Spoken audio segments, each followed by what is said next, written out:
What is up, everybody? Justin here. We're back for more CD collection.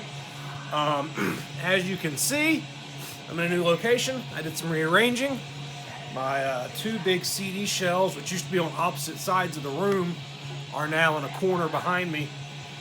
And until I feel like changing it again, this might be where we are from now on. So, we're going to get back into the CD collection. I've got a big stack here of the Eyes.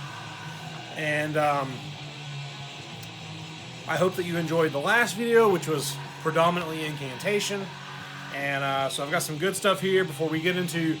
There's probably going to be a couple more videos in the Eyes that just concern one band. And I'll see if you can guess who one of those bands are. Then, when we get into the J's, we are going to talk about Judas Iscariot, which is who we are listening to right now. One of my favorite black metal bands of all time. I just got this tape. I'm going to record a new stuff video, hopefully this week. I'm waiting on 2 packages, and once those come in, I'll have enough stuff to talk about some new shit I've bought. But Judas Iscariot, my favorite black metal band of all time, and I will get into that in the Judas Iscariot video very soon. But this is Of Great Eternity, the 4th or 5th Judas Iscariot album, and arguably the rarest. It was the only one not released by Moribund. It was released by Elegy Records. They only pressed it on CD once. It came out on vinyl once. And this tape is a recent re-release that I'm assuming is a bootleg. It's not Ascension Monuments. It came out on Nightbirds Records a couple years ago. I don't know. I'll get into it more on the new stuff video. I just got this in. But Of Great Eternity is probably like my second or third favorite Judas Iscariot record. Anyway, so into the Eyes, more stuff. First we have Indigo Larvae with Abandoned to Despair. This is still sealed. It came out on Malignant Records, Malignant Productions. Jason from Malignant sent me a big box of stuff a few years ago, and this is something I've never listened to. I'm going to assume that it is more kind of like bleak, ambient, death industrial type stuff, but I'm not sure. We'll have to check it out. Then we have Infinity with Back to the Source, Summon the Black Flame. This is a digipack. Infinity's a black metal band. I don't remember where they're from, and I just ripped this baggie. But you know what I've said before, I hate digipacks and baggies.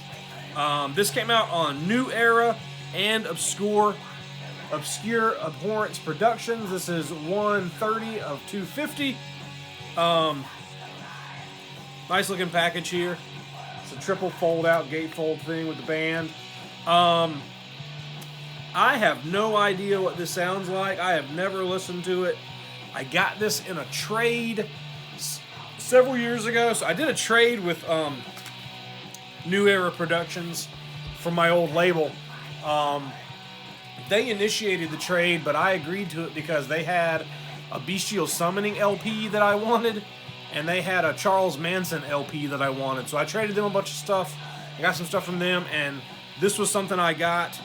But I mean, this looks rad. We will we'll check it out, but I can't remember if I've ever listened to Infinity before. I don't know where this falls in their discography, but I need to check it out. I always overlook it when I'm pulling stuff off the CD shelf. This came out 2009 or 10, somewhere in there. Songs 1 through 5 recorded in 09, 6 through 8 recorded in 04. It looks like it's a compilation of demos or something. Black metal is intolerance. So, Infinity, maybe it's good. Then, a band I fucking adore, Infernal War.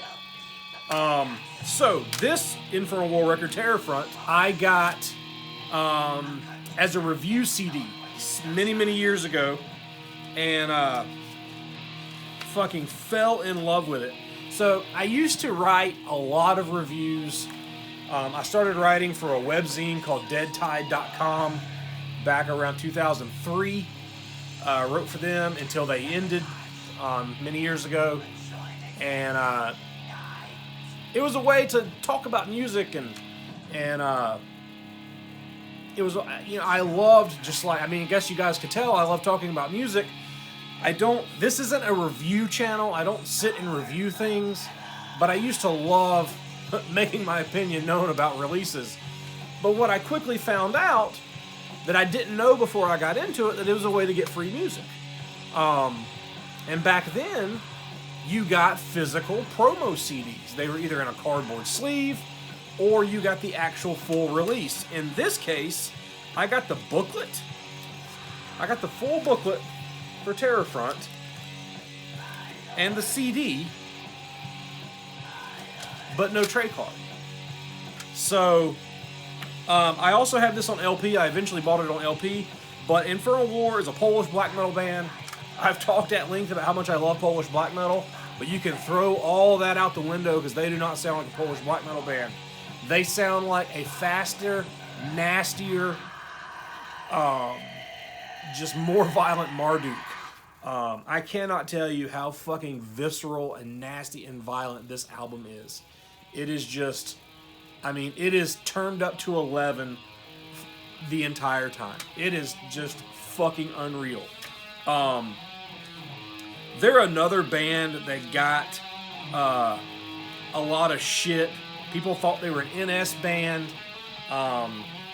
They're not. I mean, I think that originally they were called Infernal SS or something. And bands do that shit for shock value. They're just war themed. At least on Terrorfront, they were war themed.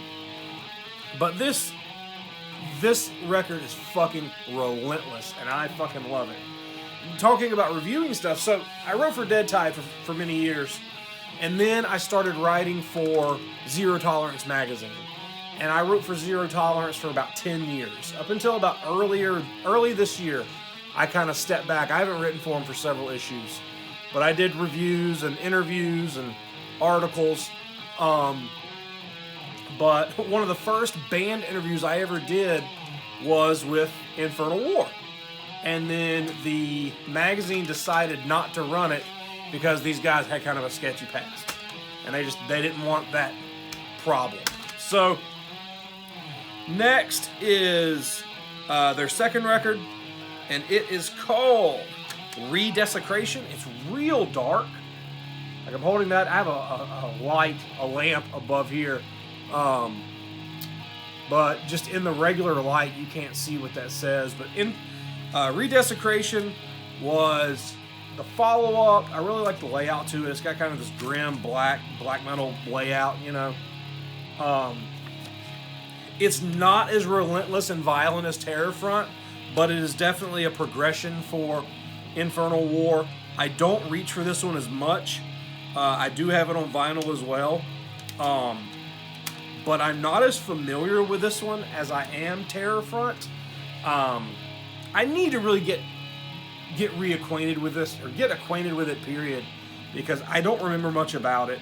The back's cool. You can't really see it unless I put it in the light.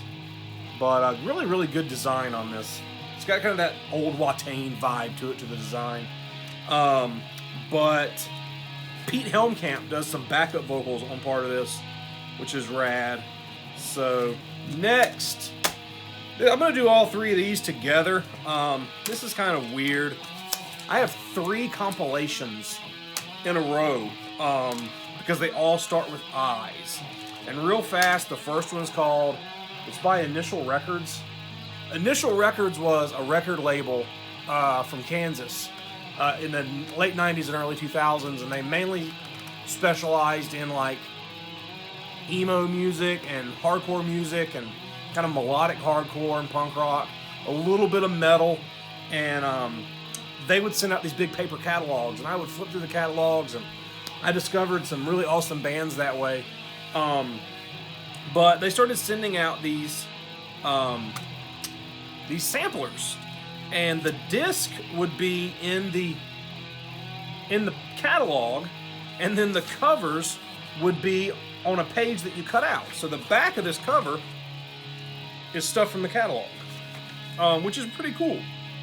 So, but I used to listen to these. They did a few of them before they ended the label in like 04. But it was a way, you know, this was pre, you know, it took forever to listen to MP3 on the internet back then. So, there was no Bandcamp or YouTube or Spotify or Reverb Nation or SoundCloud. You didn't just put labels didn't just put stuff online for you to listen to. It was a pain in the ass. But there's some good shit on this one. So, As Friends Rust is the first song. That was kind of a melodic hardcore punk rock band from Gainesville, Florida that played in my hometown a lot. Members of Culture and Morning Again. Botch is on here. Botch is this old screamy band. Boy Sets Fire, who I talked about at length in an early video. Cave In, Coalesce, who I fucking love. A really old Darkest Hour song off their first record. Some other cool stuff. Ink and Dagger, The Fine Art of Original Sin, Indecision, Dream Come True. So that's Dream Come True is the first song on their last record before they broke up, before they became Most Precious Blood, and that's my favorite Indecision song. If you're watching this and you are a diehard metalhead, Indecision was, they are back together, a hardcore band from New York who are fucking awesome. So then we have In Flight Program, Revelation Records, Collection 1997. I've had this for 21 years, and this was a comp that you could buy at the mall that was like, you know, $4 or something. And it's got, I don't think I like this a lot. It's got a Chain of Strength song on it, and Youth of Today, and Gorilla Biscuits. I bought it for all the like old school hardcore, so Judge, Inside Out, but I didn't listen to this very much at all because there's 26 songs on it. It's 74 minutes long, and I liked like 4 songs off of it. And then we have a sampler by Indianola Records. So Indianola Records is a label that specializes in like melodic metalcore stuff. I'm not sure if they're still active, but they started in the late 90s, and it was operated by some good friends of mine. And this was the first thing they ever put out. It's just a CDR comp with a paper insert, but they got pretty big. Indianola put out some big records, and I'd be hard pressed to I would wager to guess that there's some like Indianola fans out there, the way that, you know, as metalheads we're fans of certain labels. I wouldn't be surprised if there's like Indianola diehards who would fucking flip out over this super rare sampler. But all of these bands were South Georgia and North Florida hardcore and punk rock bands. And before they branched out and started signing national acts. But there's some really good stuff on here. Some friends of mine. I'm not going to get into it because you've probably never heard of any of them. You'll never see this anywhere else. Okay, we're going to change directions. In Flames. So, when in the late 90s, early 2000s, like 99, 2000, I got into stuff like In Flames and At the Gates and Dark Tranquillity. I discovered, Swedish melodic death metal. And I really, really like this era of In Flames. I really like the Jester Race. It petered out for me. It didn't stick with me the way that like Slaughter of the Soul does. I heard Slaughter of the Soul around 98, and I still listen to it. I mean, I listened to the record, the LP of it, like 3 days ago. But Jester Race, I haven't listened to in a long, long time. But I like it. It's the last record before they really like went off the rails. And Colony was the beginning of that. And I can't even begin to tell you what this record sounds like. But I remembered I liked it, but I do not remember anything about it. And then after Colony was Clayman. And then after Clayman was Reroute to Remain, maybe. And I saw them on tour somewhere in there with Slayer.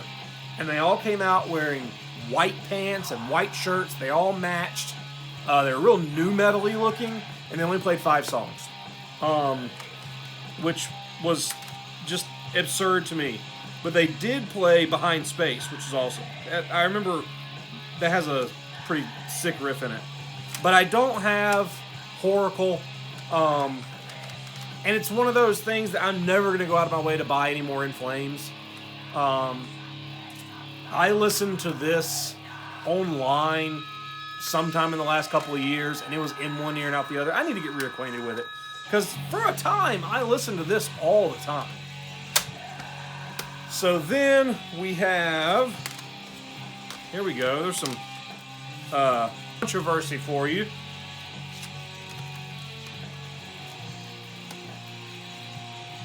Inquisition. So, Inquisition got into a lot of hot water earlier this year when it came out that the main guy in the band had gotten busted for child porn, and it set off just a avalanche of opinions and shit talking and Facebook lawyers. And I've always liked Inquisition, but I was not so much of an Inquisition fan that it made me have an opinion. I have a feeling that, I have not listened to Inquisition since that happened. And I have a feeling that had it not happened, I still would not have listened to Inquisition since then. They're not a band I reach for all that often. I've got to be in the mood, and the only thing that puts me in the mood for listening to Inquisition is hearing Inquisition. And I know that's weird, like, it's just not something I reach for. But I've got Into the Infernal Regions of the Ancient Cult, which was the second record, I think. And then this is the same. So here, I have 2 copies of 2 records. This is the special edition, like, fold-out book version of that same record, this is really, really nicely done with this glued-in booklet. That's fucking rad. I've got several Inquisition records. My favorite Inquisition record is Nefari's Dismal Orations. And then I've got 2 copies of Ominous Doctrines of the Perpetual Mystical Macrocosm. I don't know why one of them is still sealed. I must have gotten these in a trade from Hell's Headbangers. And I mean, I like Inquisition. Inquisition is an acquired taste. If you listen to them, you know why. If you've never heard them, but you've heard about them, you've heard about his vocals. And he sounds like he's croaking. He sounds like a frog when he sings. But when you mix it with the music, it's the total package. It works after a little bit. But it is an acquired taste, and some people immediately hear it and they're like, nope, not for me. But Dagon he's a fucking riff master, man. He writes some of the coldest, eeriest, bleakest black metal riffs, and when you hear a Dagon riff, you know it's Inquisition. But I like them, and I've got to be in the mood. And like I said, only thing that puts me in the mood for Inquisition is hearing Inquisition. Now, what happened? He got busted with child porn, yeah. But he wasn't indicted. He wasn't charged. He got off. So, there's a reason there. Is he a fucking dirtbag? Yeah. But that's how the law works, man. There wasn't proof. And he's a free man. So be it. Next,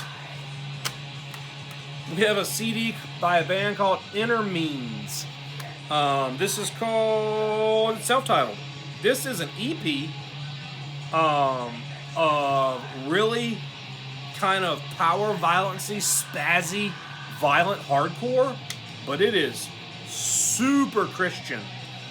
Came out on Solid State Records, and when I was like 15, this came out in 97, so I was 16. I got into solid state stuff and very quickly got out of it. I was trying to discover myself a little bit. I would listen to this kind of stuff one week and Morbid Angel and Deicide the next. But I remember this being very, very caustic and abrasive. I wonder if it still sounds that way. If it's still, if it's as harsh 20 years later. We'll see if it's on YouTube. Then we have 2 records by Insidious Decrepit. I've mentioned them a little bit in the past. Insidious Decrepit was a death metal band from Texas. Super brutal, super technical. Nobody ever sounded like Insidious Decrepit. And they were one of these bands that was a total package for me. It was one guy, Sean Whitaker, and I mean, guy was a riff lord. He wrote the sickest, technical brutal death metal riffs. So creative, so inventive, use of melody, use of brutality, technicality, sick, fucking low, gurgly vocals. All the drums are programmed, but they kind of programmed drums lend themselves well to this kind of death metal. And if you know Texas metal and Texas death metal, that shit is an army. I mean, those guys look out for each other. They protect each other. And Texas and Texas metal is a fucking cult unto itself. And I feel like, I have one foot in that scene because I know lots of people in it. Father Befouled and Incoffenation played our first shows ever in Texas. So I feel like we've got a kind of an in, to that scene. Anyway, Insidious Decrepit was fucking awesome. This is their first record, Decadent Orgy of Atrocious Suffering. And then this is the second record, The Inerrancy of Profanation. And it's fucking awesome. There's one more record that I don't have, another full length. And I have this one on vinyl as well. Brutal death metal doesn't lend itself well to vinyl. But when I saw that came out, I had to have it. But there's a big black mark on this band. Sean Whitaker's fucking crazy. And he very, very publicly went through a fucking midlife crisis on Facebook. Just airing all his dirty laundry. Dude had issues. He had money issues and life issues. And he was waiting on a big advance to do the 4th Insidious Decrepit record. Some label was going to give him like $3,500. Listen, I've been playing death metal for a long time. I'm in a semi-popular band, and the biggest advance I've ever gotten to record an album is a third of that. So the fact that some label was going to throw $3,500 at this one guy to record an album blows my mind. But this motherfucker gets on Facebook and is like, I can't wait to get that money. I got to pay all my bills. And the label was like, we're not giving you $3,500 to pay your fucking bills, man. We're giving you that money to record an album. And he's like, oh, well, I can record it for free. And they're like, then you don't need any fucking money. And he just fucked himself. He shot himself in the dick. And he put it all out there publicly and bitched and whined about it. And then he really had a good thing going, man. He was touring as the touring vocalist of Pathology, and he was touring as the touring vocalist as of Cerebral Bore. But he thought that shit was going to fucking pay his bills. Man, listen, I've said it before. Death metal bands don't make any money. They don't. The only ones that are getting by are the ones that are touring fucking 200 days out of the year. And then he joined Cerebral Bore as touring vocalist and made all these posts about all his problems were gone. This is the gig of a lifetime.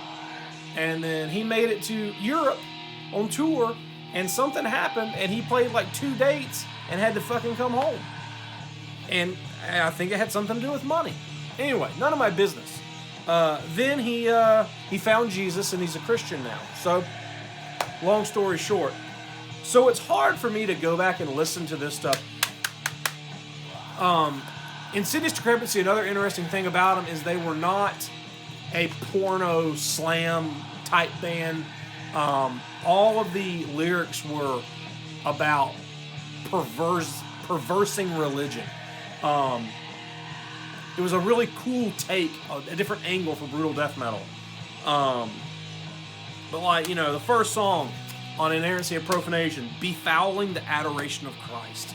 Man, what a great fucking title. So it's hard for me to listen to something now, knowing that this guy found the Riz. Anyway, Internecine, the Book of Lambs. So this was a one-time album, one-time project from Jared Anderson, who most famously was the touring bass player and singer in Morbid Angel in 2001. He replaced Steve Tucker. And the first time I saw Morbid Angel in 2001 was with Jared Anderson, and they were fucking great.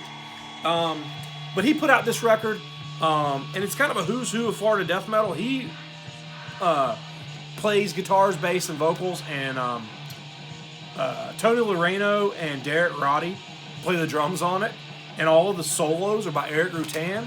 It's fucking sick. And this is a really fucking killer, technical, kind of dissonant death metal record. It's wild, man. It's chaotic, and it's so good. But unfortunately, Jared Anderson died a couple years after this came out. He's only 31 years old. But I really think that Internecine could have been a classic had he stuck around with it, man, because it was rad. Okay, last but certainly not least, one of my favorite bands, In Thy Dreams.